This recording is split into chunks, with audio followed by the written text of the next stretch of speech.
mga kabataan at trendsetters! Welcome back to Crazy X, your YouTube channel tambayan where we talk about all things relevant to you. Naisip nyo na ba kung paano ang malinis at maayos na kapaligiran na maaring magdulot ng happy mood? Well, you're in for a treat, kaya wake up teens! I'm Obet Serrano o Olala Obet. Tara, laro tayo sa magulo maayos mong kwarto. Yay! Tara na po sa aking neat and tidy space. I am your co-host, Ja, and let's dive into my tidy space. Ako si Sandra, and come on guys, grab a comfy seat and buksan natin ang mga sekreto sa mga organized at stress-free na life. Stick around and join us bago ka pa masermonan ng mamsi mo o panindilatan ni Inday Baduday. Wake up, please! Layunin po namin makapagbigay ng bagong pananaw sa araw-araw na gawain ito na posibleng magdulot ng iba't ibang epekto sa buhay ng mga kabataan kung hindi ma-address ng tama. Through discussions and opinions of experts and stories based on real life. Layunin ng Crazy X na alamin ang daily bedmaking na kadalasan ay pinagmumulan ng away o ingay sa loob ng pamamahay. Oops, issue. Dahil lang sa hindi inayos ng anak ang kanyang tinulugan. Nako, no comment ako dyan. It's an household issue. Pero I'm telling you, I have no guilt on that matter. I cannot say the same.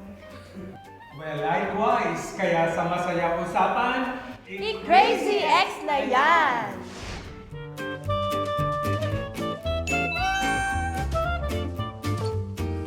Yes, mga kabataan, mga Super 10, super excited kami now kasi we have a special guest for today who's a total pro in making spaces work wonders. Please welcome, kilalang coach sa pag-aayos, guru sa interior design o psychologist specializing in environment and well-being.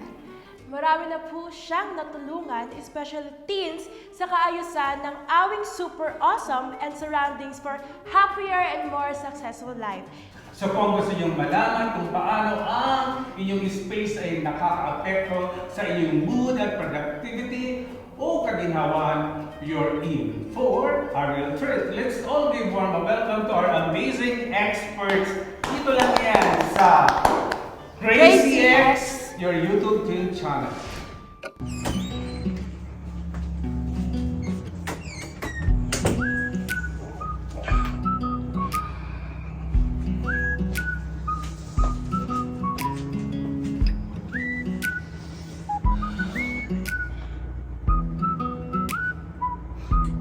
Wala naman ang kwarto. Parang lumindol dito.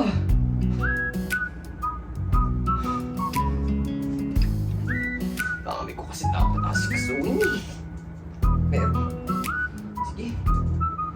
Iusin muna natin to.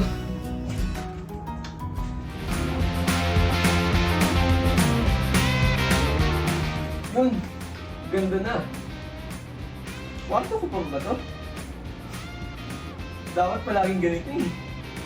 Sarap sa mata. Sino yan? Dito. Nakapasok pre. Uy pre, musta na? Oh, musta? Uy, malinis ang kwarto mo ah. Parang ginagana na tuloy akong mag-ayos ng kwarto. Oh pre.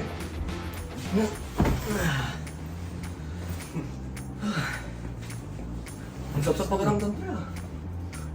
Hindi sa kwarto. Nakaka-relax na. Kaya kami. Parang ngayon ko lang natin nakita yung kwarto mo na malinis. Ano ba? Parang ngayon lang. Meron tayong tinatawag na discipline and creativity, right? Diba? So, eto mga kabataan, ang una niyang bagay na dapat nating maintindihan ay kung ang pag-aayos ba ng kama ay isang epektibong paraan ng pagdidisiplina sa mga kabataan. Ito ba ay paraan upang maintindihan ng mga kabataan ito ang kalagahan at kaayusan at responsibilidad? Maraming ganyang issue po sa loob ng bahay, kaya we have to. Please, kids, wake up, listen to your mom, arrange your beds. Agree ako dyan na ang actually, saan magsisimula ang responsibilidad kundi sa sarili ng isang bata. Kung anong mayroon siya, nagiging responsibilidad niya yan. Usually, di ba, sa bahay natin, binibigyan natin ng kwarto or space yung ating mga kabataan. And yun yung pag-start actually ng privacy nila. And pag-claim ng tinatawag natin ng kanilang rights to be properties or something else na gusto nilang maging sa kanila. So, yung hindi pag-aayos, usually, makukunote natin yan doon sa gaano ba disiplinado itong bata na to. So, although, may mga naman siya, may mga, tawag natin, may paliwanag naman kung bakit messy sila Di ba? Again, hindi pa buo yung kanilang prefrontal cortex yun. So, yung mga kailangan na they need a constant reminder sa mga kabataan na okay, ayusin mo yan, paulit-ulit tayong mga magulang or caregiver na ayusin mo yung bed mo, ayusin mo na ganito because we are helping them to establish a habit. Kapag na-establish na nila yung habit na yon, yung caregiver or your parents hindi na kinakailangan ng paulit. And you will see there will be a change. Sa mga kabataan naman, kailangan makita nila yung epekto nito sa kanila. Kasi, paggising nila sa bahay, sa umaga pa lang at nag-ayos sila ng bed, accomplishment na yun So, then, yung mga susunod na gagawin nila, parang magaan na sa kanila kasi mayroon na ako accomplishment. That's number one na check. Kung sa checklist ko, number one na siya, accomplished na ako ngayon. So, how much more yung pangalawa? So, may kakaroon siya ng psychological impact din sa mga kabataan na gano'n. Okay. Napansin mo ba na may pagkakaiba tayo? So, let's say, may sarili tayong mga personal preferences sa pagligpit. Oo nga, Kal. Parang ang dami natin pinag-uusapan, pero ayun, nakadepende pa rin talaga sa tao. Tama yung Kiko. Ang personal preference kasi, ito yung nagdi-dictate kung anong paraan ang pag-aayos ang magiging effective para sa isang tao. So, anong ibig sabihin nun? Pwede maging strict yung isang tao sa paglilinis ng kwarto at pwede rin hindi. Exactly. Ang pag-aayos kasi ng kwarto or let's say, kahit anong gawain, paglilinis, dapat adapted sa personality ng tao. Di ba, may sarili naman tayong mga trip. Sa bagay, ang sabi nga, Kyle, not all are created equal. Merong personal preferences yung iba. Merong kanyang-kanyang strengths and weaknesses. At yun ang maganda. Dapat lang natin tandaan, let's say, na ang pag-aayos ng kwarto or anumang gawain, paglilinis ay personal sa bawat isa. Totoo ba na ang sobrang maayos at organisadong kapaligiran ay pwedeng hadlang sa natural ng daloy na kanilang nalikhaing idea? Maging ang pag-impose ng strict rules on bed making ay pwedeng sabing higit na mahalaga kaysa sa individually and creative exploration. May mga kabataan talaga na ganun talaga na kahit naman tayo, di ba? May mga tao na mas nakakapagtrabaho kapag ang mesa, ang gulo-gulo. May mga naman na makakita tayo mga boss natin na may mga tao na napakalinis naman ng mesa, napakaayos dahil kapag maayos yan, saka siya nakakapagtrabaho. Pero pagka hindi maayos, hindi siya makakapagtrabaho. So, it's about, ano ang preference mo, ano ang kinaugalian mo, ano ang kinasanayan mo. So, when you say creativity, again, yung creativity natin, it coming from, from something, okay? And out of something, we do good of it, we make something that is valuable to us. So, ganun yung creativity. So, if, kapag tinignan natin na, okay, messy itong but I think with the messiness na to, may makikreate akong value out of the messiness, that's the time na I think it's okay. Kasi may value Pero kung messy lang talaga siya at saka wala, ikaw mismo ay na-stress ka na, I think it is something na, there's something wrong around it. Alam mo, Spencer, pag-ayos ng kama is nakakatulong sa ating mga discipline. Kasi it helps with our responsibilities and overall discipline. Bakit mo naman sabi na polo? Para na siyang gawa na paulit. Kasi ang pag-ayos ng kama is nagtuturo sa atin ng consistency. Yung mga maliliit na bagay na tinuturuan tayo sa life natin. Like, disciplines us, consistency, tapos it teaches us time management overall. Diba? Kaya yung mga maliliit na bagay na paglinis lang ng kwarto, pag-aayos ng kwarto sa umaga, is nakakatulong sa overall natin. Pero hindi ba pwedeng gawin yan kahit hindi ayos yung kama? Pwede naman, pero pag ini-incorporate mo siya sa daily life mo, is ganun rin eh. Kasi ang pag-ayos ng kama or yun yung yung unang hakbang sa discipline. Pag may responsibilidad ka sa malilit na bagay, ito ay paghahanda mo na rin sa mga big things in life. Higit sa lahat, di ba maganda na una pa lang, simula pa lang ng araw mo, malinis na agad yung surroundings mo? Naiintindihan ko na. Parang train to para sa mas malaking aspeto ng buhay. Exactly, Spencer. At sa pagdaan ng panahon, hindi mo na kailangan isipin na kailangan mo pang ayusin yung kama mo or yung iba't ibang bagay. Automatic na yan eh. Kasi naging habit mo na siya and it's consistent. Ang paglilinis ng kama ay isang way kung paano magiging organized and disciplined ang life mo. Pero girls, how did you learn making your beds? Paano nyo inaayos everyday? Of course, hindi ayoko nang tanongin kasi she's telling us the right thing. You have to wake up and enjoy life, right? Yes, And ask your yaya to fix your bed, no? Okay. Biro lang po yan. Gusto lang namin na, kasi marami talaga kabataan talaga dito na, Diyos ko, pagising sa umaga, sakit sa ulo ni Ina.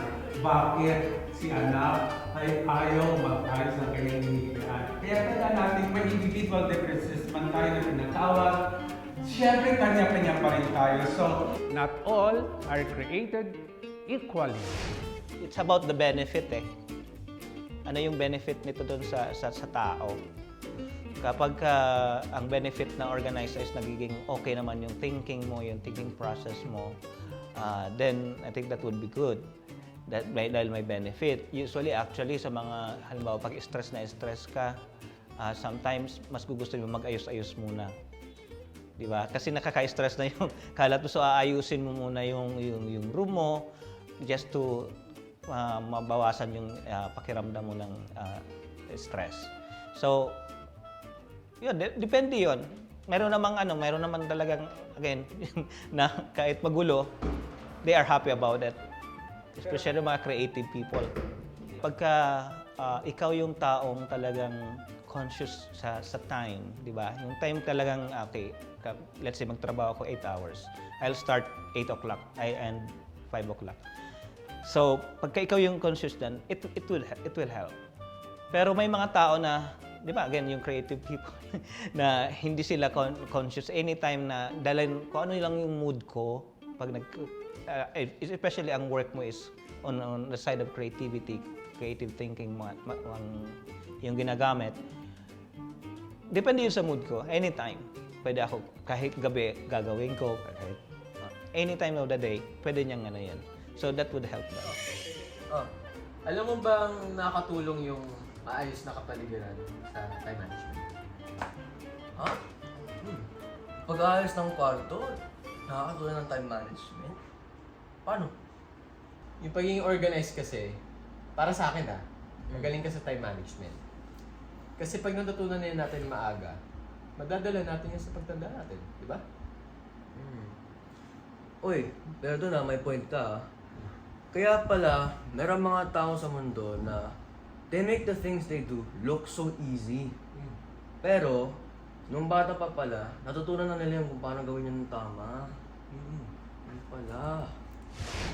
don't you know that there are also success stories on bed makings? May mga kabataan talaga tayo na talagang baby pa sila yata. Ano baby pa? Yung may ano pa, may Diaper. lampin, may diaper pa. Yung bata marunong na magtapon ng diaper. Oo, meron ganyan. Saan nyo nakita? Meron po sa mga YouTube. Opo, mga TikTok. Oo nga. Kaya yan din ang gagawin natin. So, malalim na usapin talaga ito. Itong mga pag-i-educate ng mga bata pagdating doon sa kanilang mga hinigaan. Parang hindi lang daw, sabi ng matatanda ano ka? Para kang sawa? Pagkatapos mo palit ng balat, iiwanan mo.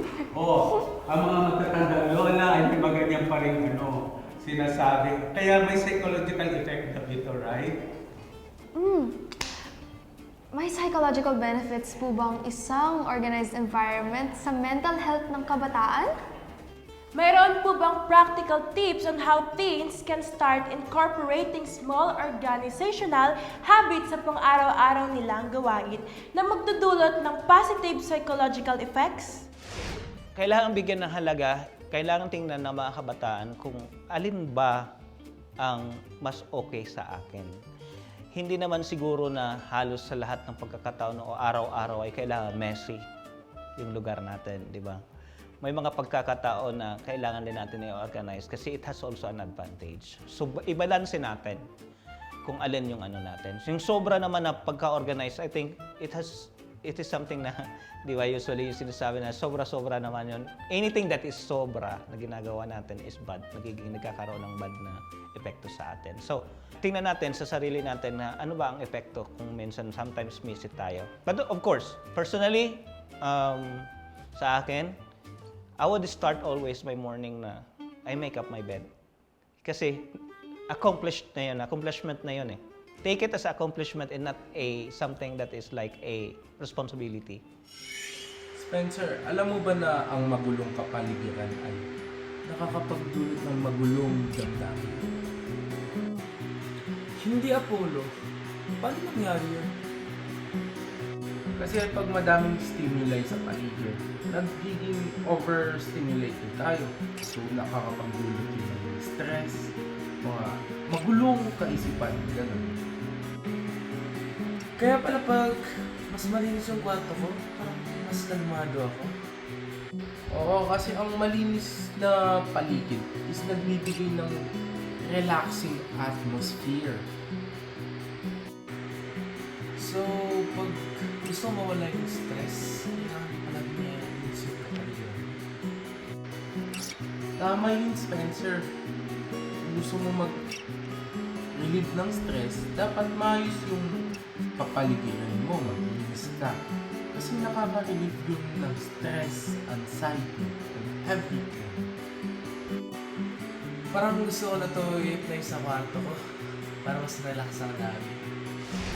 Pero alam niyo ba, baka naman siya makatapos nito. Ay. Sasabihin niya sa akin, anak ko Sir Obed, pinuri ako ng mami ko. Kasi inayos ko yung kama. Di ba? Actually, hindi lang naman kama yan. Yung pag-organize natin ng natin, especially girls, di ba? Like us, di ba girls? Yeah. So, ano yun talaga, parang it's a common knowledge na lahat tayo dapat matulog talaga tayo.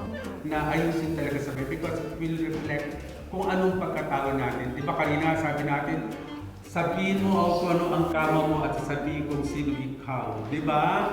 Yun, di ba? Masyadong simple pero malalim, no?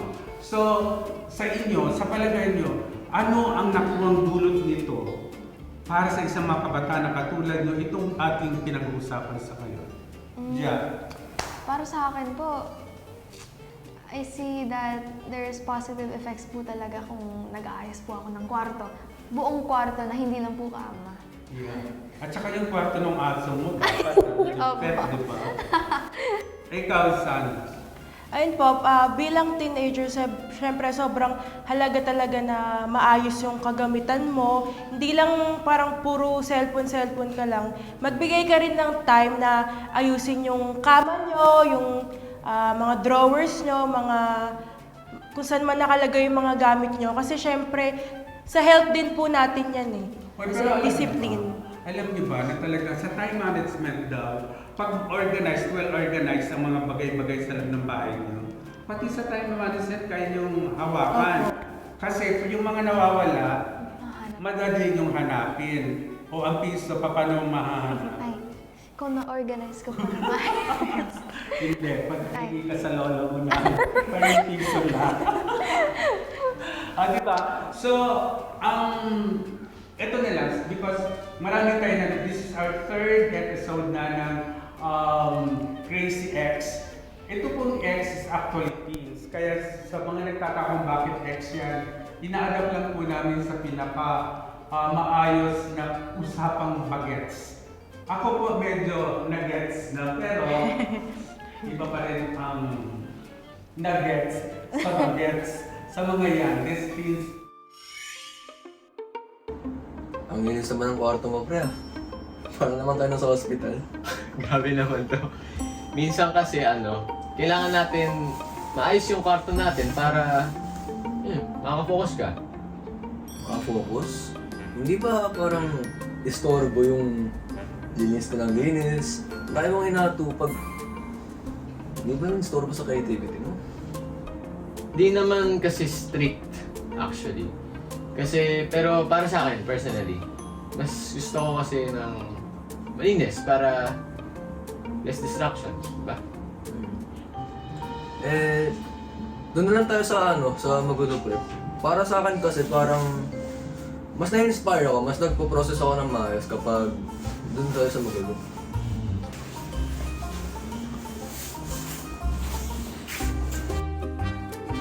Yun! Ito na.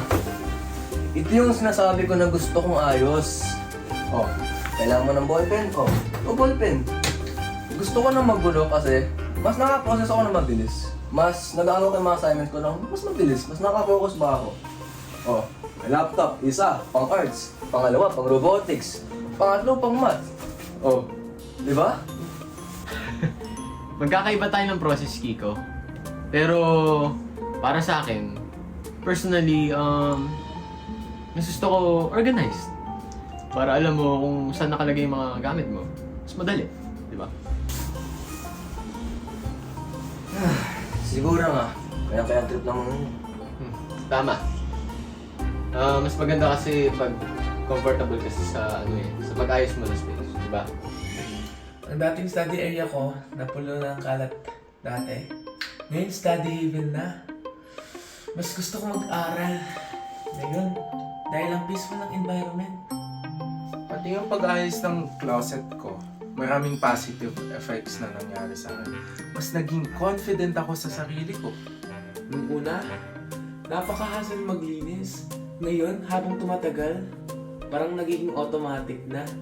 Tsaka ang saya pala maglinis kapag malinis yung paligiran mo. O sige mga katin, tapos na ang ating talakayan patungkol sa kahalagahan ng maayos na kwarto at espasyo niya, kaya maintain the good habit. Remember, a clean and organized environment not only helps with time management, but can also positively impact your mood and overall well-being. So go ahead, tidy up your space, and create a conducive environment for success. If you have any thoughts or want to share your own tips, drop us a comment. Yes, drop us a comment talaga dapat yan, di ba? So, salamat sa pagsama-sama natin dito. Sa tatlong episodes nating nagawa, di ba, I discover you guys, iba-iba ang katangian yung iba-iba. At alam mo, nagkamali lang talaga ako ng na hindi ko nagawa. Dapat isa sa tanong, idaan nyo sa sagot na kanta because I know you sing well, di ba? You do too. So, pakinig na lang muna. Kunyari, galit na galit ako nung araw na yun because of the napakakalat na kalat-kalat yung kama. Let me, feel naman yung serenity habang inaayos ko ang inyong mga higaan. Sandra, kahit yan ay impromptu.